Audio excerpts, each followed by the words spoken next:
தான் அச்சு ஊடகத்தில் எழுதிய கதையைத்தான் தற்போது மாரி செல்வராஜ் காட்சி ஊடகத்தில் வாழை தலைப்பில் திரைப்படமாக கொண்டு வந்துள்ளார் என எழுத்தாளரும் சாகித்ய அகாடமி விருது பெற்ற சோ தர்மன் தெரிவித்துள்ளார்.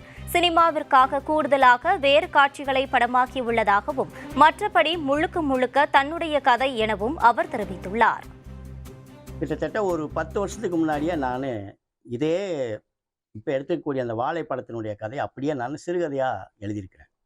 என்னுடைய கதைக்கு பேர் வாழை அடி டேஷ்னு இருக்கும்.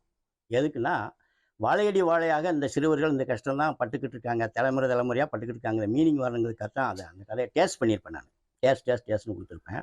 சினிமாவுக்காக சில எக்ஸ்ட்ரா சில விஷயங்களை சேர்த்துருக்குறாங்க. அது மற்றபடி அது முழுக்க என்னுடைய திரைக்கதை இல்லை. என்கிட்ட எந்த அனுமதியும் வாங்கலை. என்கிட்ட இதுவரைக்கும் யாரும் எதுவும் கான்டாக்ட் பண்ண முடியல.